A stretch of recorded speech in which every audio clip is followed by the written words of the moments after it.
சாயந்தரம் ஆனாலே கபகபன்னு பசிக்க ஆரம்பிச்சிரும். எனக்கு இல்லை, என் குட்டீஸ்க்கு.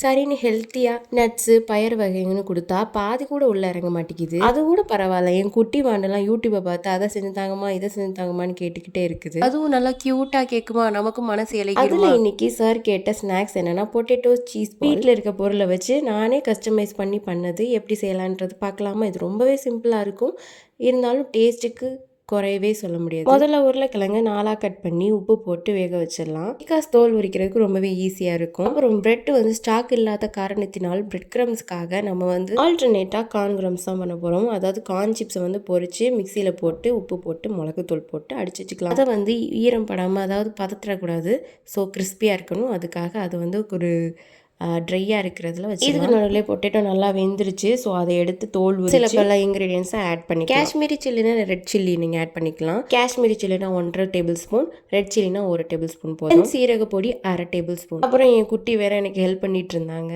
அவர் தான் கேமராமேன் கூட. அவர் தான் அந்த டிஷ்ஷை விருப்பப்பட்டு கேட்டார் இல்லையா, ஸோ அவர் எனக்கு நிறைய ஹெல்ப் பண்ணுவார். தென் கொஞ்சமாக மிக்ஸ்டு ஹர்ப், அப்படி இல்லைன்னா கொத்தமல்லி நீங்கள் ஆட் பண்ணி. அப்புறம் அந்த டிஷ்ஷுக்கு தேவையான அளவு உப்பு போட்டுட்டு மிக்ஸை நல்லா உருட்டணும் இல்லையா, அதனால கார்ன்ஃப்ளவர் போட்டால் நல்லா பைண்ட் ஆகி நல்லா அழகாக உருட்டையாக வரும். ஸோ அதுக்காக எவ்வளோ வாட்டர் இல்லாத அளவுக்கு நம்ம கார்ன்ஃப்ளவர் ஆட் பண்ணிக்கலாம். கார்ன்ஃப்ளவர் ஆட் பண்ணால் உப்பு கொஞ்சம் கம்மியாகும். ஸோ உப்பு உங்களுக்கு டேஸ்ட் பார்த்து அப்புறம் என் குட்டி இதை நோண்டிக்கிட்டு இருக்கு. ஸோ அவர்கிட்ட இதை வாங்கிட்டு நான் பிசைஞ்சிட்ருக்கேன். ஏன்னா நல்லா இந்த மாதிரி பாலாக உருட்டுற அளவுக்குலாம் வரணும்.